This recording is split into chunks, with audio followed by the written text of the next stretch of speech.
This podcast is a production of Unfiltered Studios. If you would like to know more about joining Unfiltered Studios, please visit our website at unfpod.com for more information.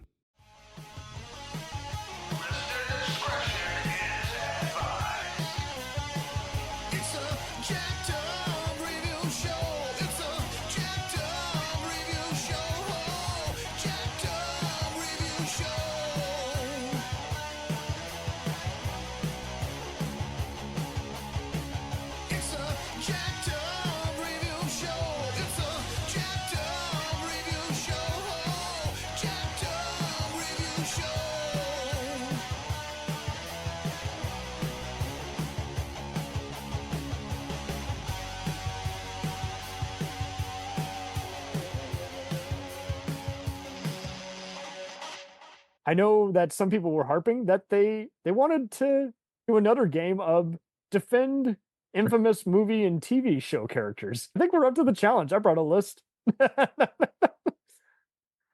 Boy, everybody has a fan, but in all fairness, a lot of those articles I was looking at, they just came off as clickbaity because they were just following what people had said in an IMDb review. It's like, yeah, but why do you not like this character? So we're a positive show. Let's defend the underdogs. The people.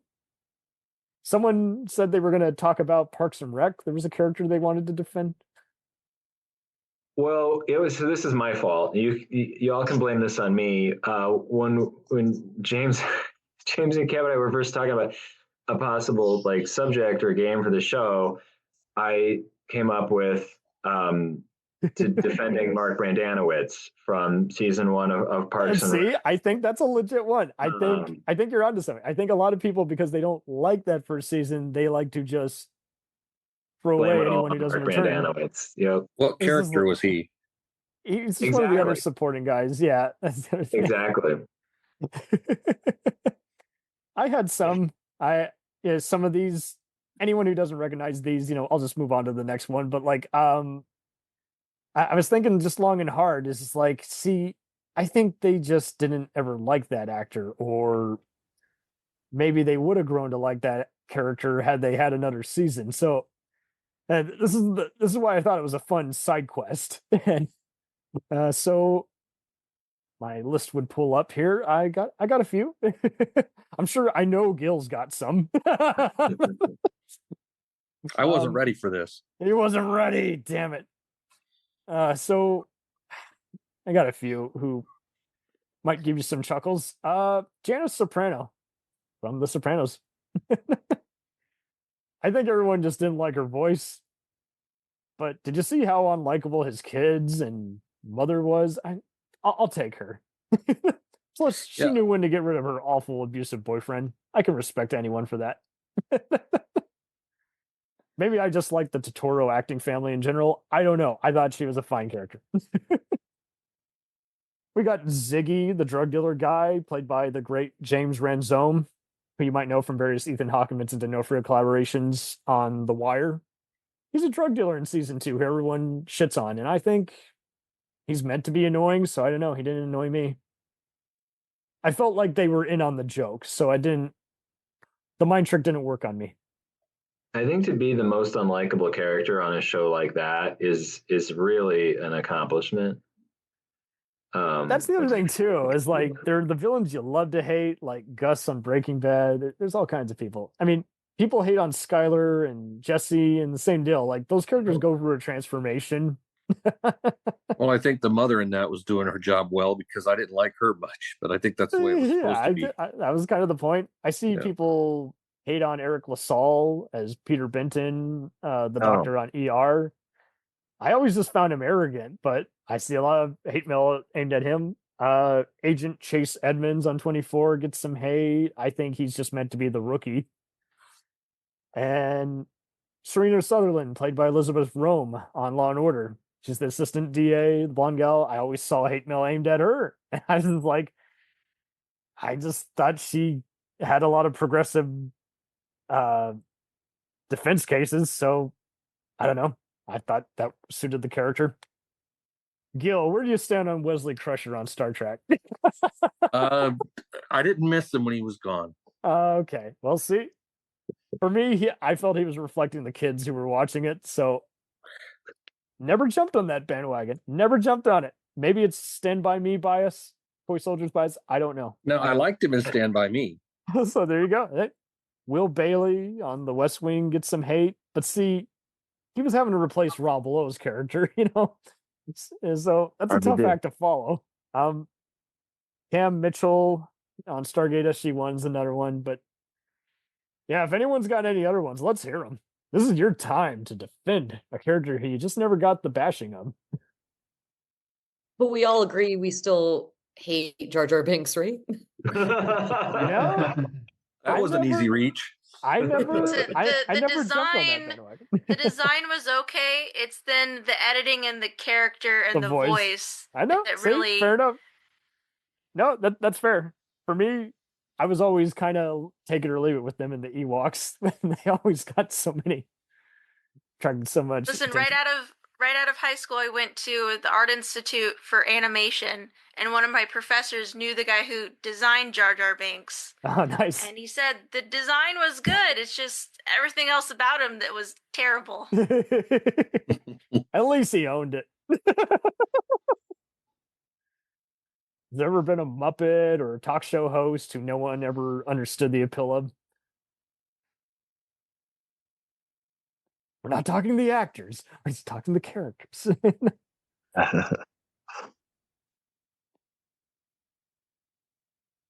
Well, with that being said, if that's it, guys, no, it's fine. John, I feel like you got some opinions on this.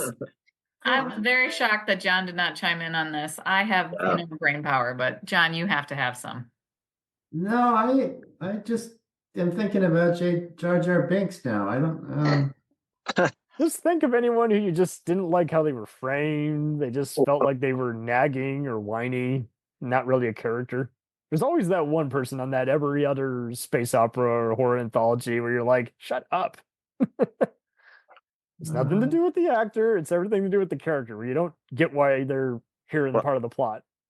What about my thing was always Sloth on Goonies. Everyone was just afraid of him because of how he looked. But the character was, it wasn't his fault how he was treated. He was a hero, right? Yeah, that's a good point. Everyone's kind of just distracted by his disfigured face, and it's like, well, yeah, that's the character. You shouldn't be afraid of him. I always feel like every other lawyer or doctor show will have too many characters, if you know what I mean. Whereas it's tough to know if they would have worked or not because there's too many. There's over 12. I can't keep track of over 12. Did you guys ever have that process when you were starting the movie production where you're like, okay, can't have over 10, It's about locations. Yeah. It's all about the location. See, I love that. Just kidding. Yeah. Will. Every other production I was on, I would see so many people lose sight of who it was, and there were so many smack talkers and egos. I'm like, so whose movie is it? Is it third person, or is there two people anchoring it? Who are you guys doing a discount version of Heat or Face Off? What's going on here? I don't know who's who. You all say you're the star. Of course you're going to say that, but for real, who's the star? Sometimes it goes beyond the pages. Did anyone think that the villain in Silence of the Lambs or Training Day was going to overshadow the hero? No, well, I mean, Silence of the Lambs is based on a book, I think, isn't it? Yeah, but yeah, it's Thomas but Harris. who expected Jodie So if Foster you- to have to combat Anthony Hopkins? It's Yeah, same thing with that- Dark Knight. Christian Bale, I would argue, is not at his finest hour playing Batman in that movie, but he's overshadowed by a great villain, so it doesn't really matter. Well, that was hard in Training Day too. Who would have ever thought? That was Right? the first time we saw Denzel like that, right? So Yeah, and Ethan Who Hawke's, was it in? Who was it in Platoon? Joker. Was it Joker in Platoon? That's in, the Yeah. that's a Kubrick one. You're Full talking Metal Full Jacket. Metal Jacket. Yeah, good point. Full Metal Jacket. That's what I was trying to think of. Yep. But yeah, Platoon's not far. You got Berenger and William Dafoe and all these other Charlie Sheen. right, and all these other great actors no one talks enough about, like Forrest Whitaker. And he's like, the movie constantly shifts depending on the situation of one chaotic movie. So, and So maybe here's another side quest. What movie do you think is finally getting its due? Like it's being critically reevaluated in a positive light. I'm a Heaven's Gate fan over here, but I'd love to hear you guys' take. What movie do you think is finally getting acknowledged in a good way? Like you always liked it, but everyone else would, jump on a bandwagon, mock it. There's a director's cut that's superior, or people are just more mature to look at it with a more critical eye. I mean, Blade Runner started out as being sort of a dog of a movie, and now it's just like the best movie ever. And 2001 was completely panned by a lot of people, and now a good example. Almost the top movie of anybody's list. Yeah. What was that movie we just recently talked about? That was Room. No, not The Room. Not The Room, not Birdemic or anything like that. We talked. It was a comedy. Oh, it was the golf comedy. Caddyshack. Oh, It didn't. When it opened in theaters, it didn't do well. People were laughing at it for the wrong reasons. Yeah, and we talked about High Noon. How it's an allegory for the McCarthyism and all that. So it's just funny how what movies take on a different life of its own. I'm glad Hansen brought up Blade Runner. That actually got me into the first person detective narrating it before I watched any other neo-noir. So it is funny what stuff. I mean, you want to talk Blade Runner? Johnny Mnemonic is actually worth rewatching if you see the international Japanese version. Wow. Different movie, different cut, different takes. It's not the laughable, trashy mess that people remember. But that's the other thing too. There's so many different versions of movies now that if someone were to do a better cut of them, you'd get a better known movie. The Snyder cut of Justice League is almost watchable. Oh, there you go. Yeah. Well, at least it flowed better. Yeah. And the color correction was a lot better. So there you go. Yeah. But I couldn't stop looking at Superman's lip. Yeah. Some stuff you can't fix. It's a Hidalgo for me. It's too his lips are too chappy. Hidalgo's a good movie. In a desert, right? What? In Isn't Hidalgo? that with Viggo Mortensen? Yes. Is that Hidalgo? Yeah. Yep. That was inspired by real events, and it was a fun Indiana Jones adventure. Yeah, I'll take it. I threw my hat at Bree one time because she said she didn't like Lawrence of Arabia. It's okay. To my defense, it's okay. My sister hates it. I love it. I get it. I was in college and I was trying to watch all the critically acclaimed oldies, and I couldn't get through it without falling asleep. I fell asleep like every time I turned it on. Fair. And I was just like, nothing happens in this. He's just in a desert. Like in all fairness, when it's forced on you, you're less likely to want to watch it. I chose it. I was like, I'm going to watch this, and I just kept falling asleep. And I'd wake up and I'd be like, he's still in the desert. I hear you. I haven't missed anything. There's been no one else. Movie. I hear you. Cam and I actually did a podcast on that. Yes, we did. Too long ago, and for that and the Blade Runner episodes, just watch everything that's in the feed this year. You'll find it. But don't shoot me. It's no, I hear you. Not my cup of tea. There's a lot of stuff. I give it 3 times at the minimum, 6 times at the most. And if I can't find anything redeeming, I could try a rewatch like 25 years later. I could try. Also, there you go. I mean, with all my free time. I didn't like have to break it into 2 parts. That's not bad. Skip past the intermission. I did not care for Touch of Evil or Apocalypse Now when I first saw it, but I came around to it. I saw the bigger picture. Do I want to watch them every day? No, they're too heavy a movie. But it's funny seeing what stuff. Yeah, they seemed ordinary to me the first time I watched them, and then I'm watching them later with different eyes, and I'm just like floored. I think that's the other thing too. Every movie has been ripped off so many times or second nature. You're like, why does that stand out? I do this with every other. When I'm recommending a true crime podcast to someone, what do they talk about the real life horror that's different than the other cry? What did they do in this procedural or gangster saga that wasn't hammy or overblown? What about this anthology show did you like without it just being the billionth Twilight Zone Tales from the Crypt knockoff, and what can you do new with a slasher or a martial arts movie that's not just meh? There's lots, but it's so funny when you ask the other people and they can't even explain why they found it dull. But this is why we do the podcast. We like just getting everyone comfortable and just composing some kind of answer. I'm sure, Rachel, you have to do this all the time with the marketing. It's like, well, there's clearly a reason why you think that. Yep. Can you pitch me a Sometimes we get solution? through it. Sometimes we find that solution right at the end. Whenever I did a part that I couldn't do, I always recommended my replacement. It was like, you're not blacklisting me. Here's 5 other people more qualified to light this scene or do this kind of acting. No, thank you. So what is catering like on these movies? We have a lot of cheese sticks. Yep. Okay, And no. grapes. And granola bars. Granola bars, see? Devin's And my mom makes mom's some killer cookies. cookies. Yeah, Devin's Yeah. Oh, cookies. actually, yeah. I love it. See? True hero is Devin's mom's cookies. True. I love it. See? I was figuring it was going to be a Covered by mixture cookies. of bananas, salad bar, and pizza. That's awesome. No, that's cool. I gotta get those pumpkin snickerdoodles. Pumpkin snickerdoodles. I didn't know that was a thing. Wow. That was the first ones Mom made, and I've heard about them for several months afterwards. It was like the second weekend of filming, and we still haven't forgotten them. They're Yeah. pretty good. They're engrossed, embedded in your head.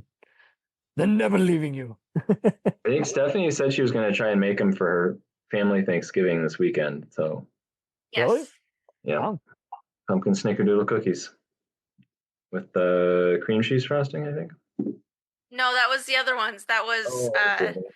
pumpkin oatmeal cookies with maple cream cheese sandwich. Maple in cream. 'em. Yep. Those are the ones I'm gonna make. Yes. So James in that movie we saw was doing some baking stuff. Have you guys ever wanted to play an on-screen like kitchen staff or head chef? My kitchen, my rules. Anyway, I mean, Rachel, have you done? It seems way too stressful. Too stressful? I did some making. I did make some actual cookie dough in a movie once. Nice. I was really hoping to eat it after the fact, but like 5 hours later, I was like, "That's not. Nope, not eating Yeah, that." you already went there as the character. I don't actually have to. I stirred potato salad in the film, in the jury Yeah. of affairs. Yep. Oh, there you go. See, And it was People may very want to pathetic. watch the movie to see a lot of kitchen action. There is a lot of kitchen. action. Let's add some Peel some intense potatoes. music. Dun, dun, dun, dun, dun, dun, Yeah. dun, dun, dun, dun, dun. Have a timer in the background. They can't cook it in time. The kitchen is running on 5 people. I know the short story had some kitchen action. You never know what dough can do. Someone died of poisoning. Case dismissed. Or what it doesn't do. That's right. Rachel, have you ever had to do any like marketing for like restaurants or mom and pop stores? Yeah, actually, we do a lot of in the hospitality industry. We kind of cut our Uh-huh. teeth in the craft beverage market. There you go. See, So we've done a lot of restaurant design and marketing work. So yes. I love it. And then it comes full circle because as production crew, we talk about wearing a lot of hats, and I'm pretty sure everyone in production now has made a batch of potato salad or baked a loaf of bread by this point for the film. So I'm sure Amy has. oh yeah. Oh yeah. Been there, done that. We send back and forth pictures of how the food's looking for the next day's set with a glass of wine in hand. So I love it. So, energy drinks or coffee? What's everyone's preference? coffee. Coffee. Yeah. All right, that's it. I love hearing this. Coffee and tea. Yep. Tea, nice. Tea. My ADHD Coffee. medication. Oh, see? Hey, there you go. It's an amphetamine. It's microdosing meth. So I love it. That sounds way better. As a former Delta 8 user. John, what's the best food to frame in the shot? Oh, If you're doing a food commercial, what's it going to be for?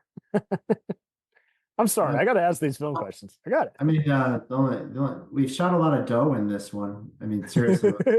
Nice.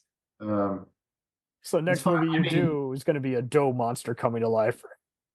You're closer than you think, but James told me not to give away anything. So yeah, The outtakes Never we know. use. That's the next thing with crowdfunding. Yeah. Roger Corman inspired.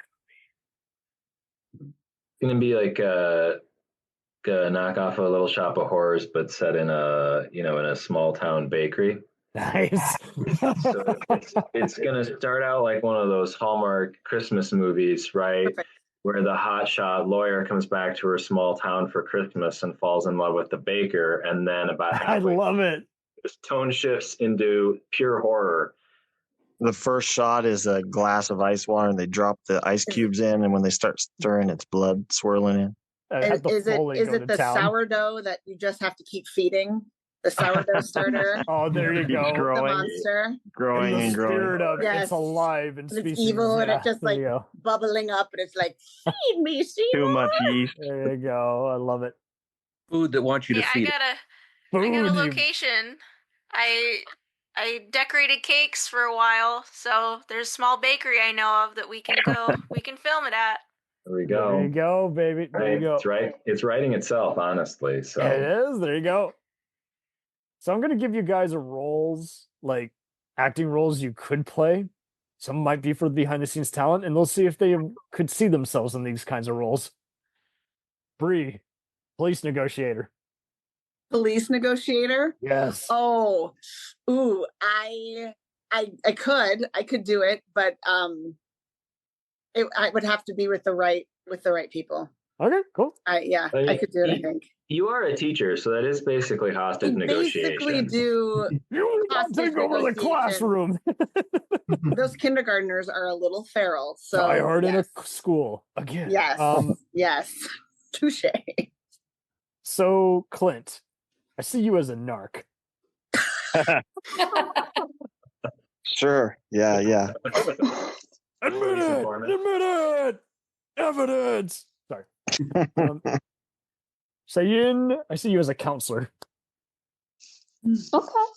Yeah. And you're I could getting do it. even more disturbed by your patient. You're like, I'm calling the cops. Rachel, I could also see you as a teacher. As a teacher? Yes. All right. I'll educate the youth. For marketing. They may not like it, but An economics class. That'd be great. do my best work. Real. Oh, Devin, you got to play a wardrobe designer. Well, We'll do a movie halfway within there. a movie, see? And John, you might not approve of this. I see you as an air traffic controller. Yeah. I think I'd probably crash a lot of planes. Like but it would be your Hitchcock cameo. You just in He would movie. Delancey that plane. Oh, Breaking Bad reference for those who don't get it. I love it. Minus the collision. I don't want that on your resume. That's no. Goldfish Yeah, my swimming in his conscience. glasses. We'll do a parody of North by Northwest where the plane is chasing through the field, and then John is sprinting across the cornfield with the little phone things. Like, I could see it.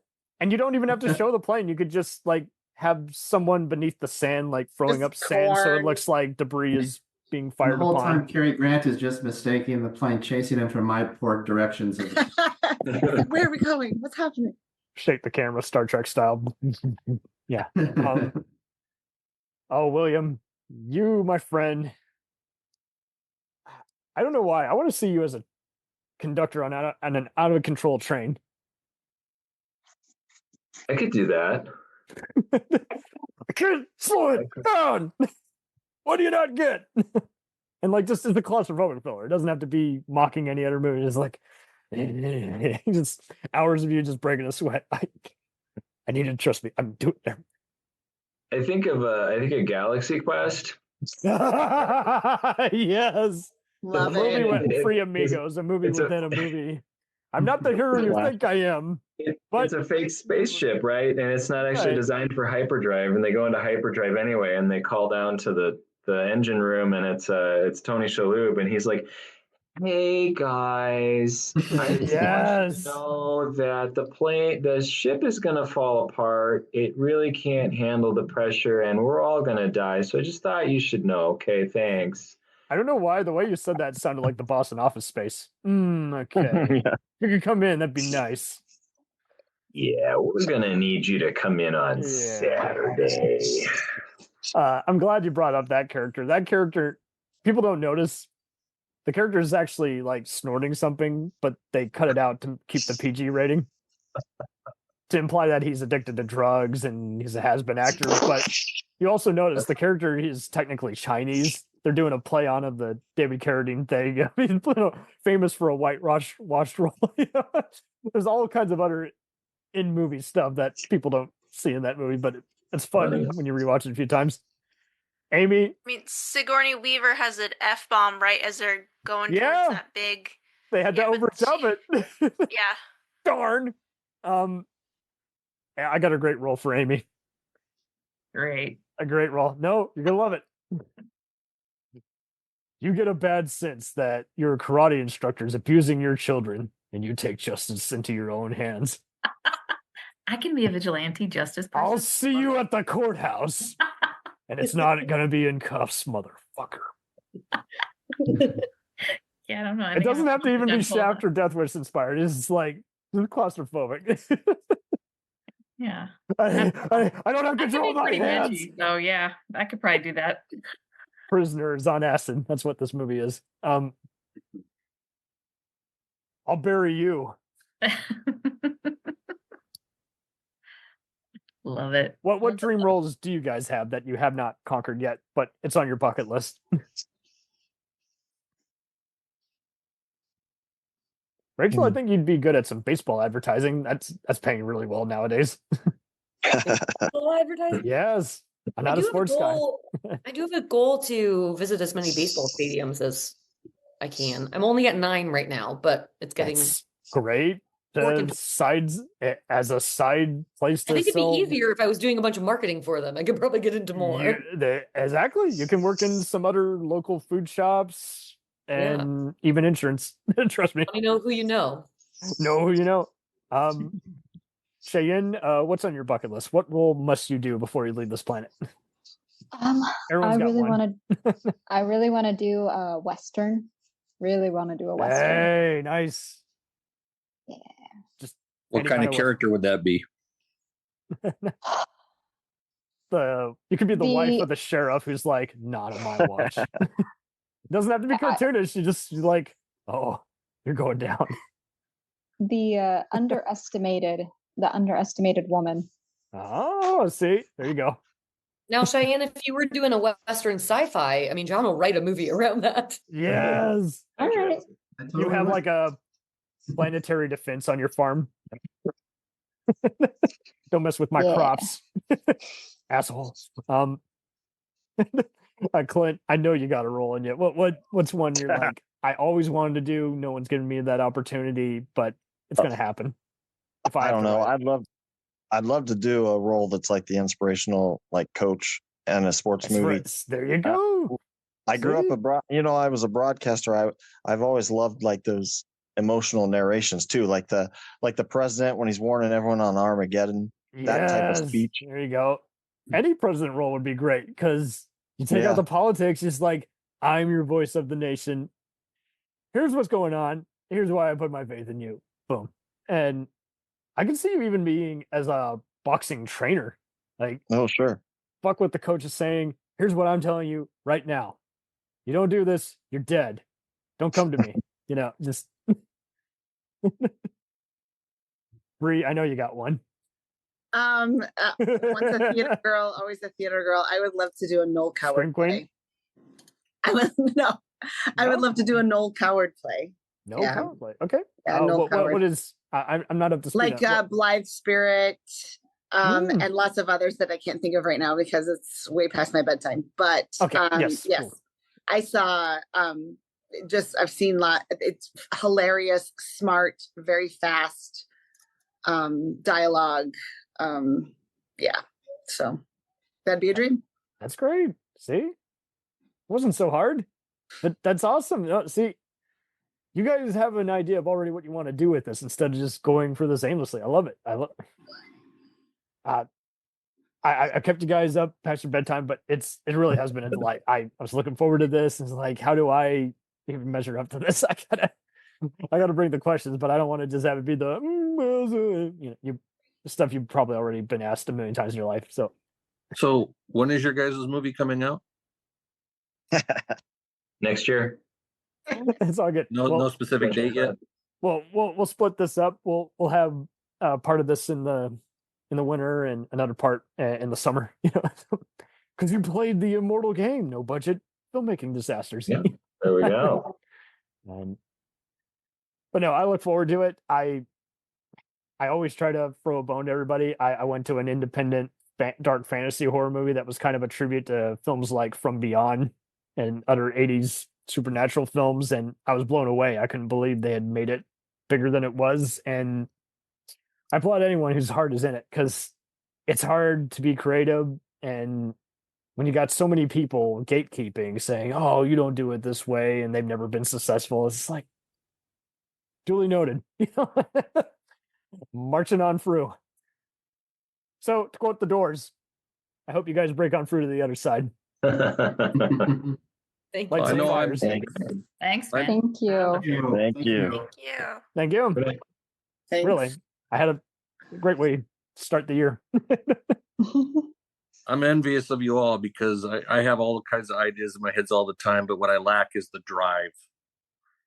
You don't like the drive, you like the time, but you'll get there. So congratulations to you all. Thank you. Thank you. Yes. Appreciate it. We're excited. Everyone's paying it forward with each other. It's great. I love that. It's Fun. all right. Well, don't let the day run you. Say hi to all the sweet potatoes in your life and not just the ones on the plate. And roll tide. Roll Tide. I look forward to this. Seriously, I hope you have a fun festival turnout, and I hope they have some kind of red carpet for you to walk. That's what I love about it too. It's not just cons that's doing it now. Like, some people will go to the trouble of putting out a red carpet. Yeah, we can make that work. Yeah, we'll have we're aiming for some advanced screenings. Screenings next probably mid-late spring, and then hit the festival circuit next summer. Love it. Devin, you win the cat contest. I'm sorry. The defense has entered this into evidence last minute. I think she wins the trial. That's great. Oh, I'll unmute. She's purring up a storm. Oh. barely here.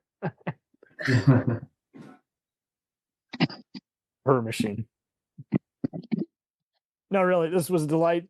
We'll coordinate with Steph and James probably in the future also, but hey, glad to see the nuts and bolts of this operation, and I can't thank you enough for 2 hours of your time. And again, I better let you guys get to bed. Thank you. Thanks, Thank Cam. you. Delighted to know you guys. Hey, anything you want to share, please keep sharing. I'll reach out. If anyone's on social media, I'll reach out. But yeah. Cool. Thank you. Thank you. Have a good night. We'll return after these messages. If you like small town mystery, crazy news, and wild history, then the Florida Men on Florida Man podcast is for you. Each week, Josh Mills and Wayne McCarty bring you the absolute best Florida has to offer.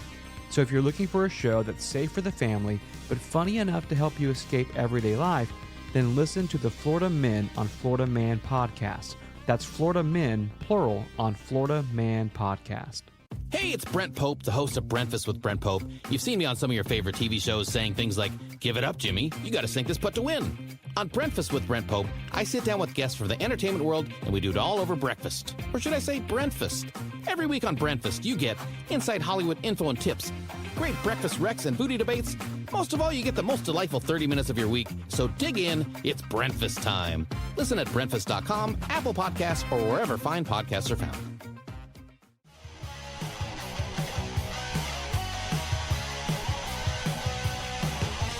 us on the web on Facebook, Twitter, and Instagram. The podcast is available on Podbean, Spotify, iHeartRadio, Anchor, Apple, and anywhere else podcasts are available. Feel free to review our show and leave comments on any of those sites. Thanks a million for listening. It's a jacked up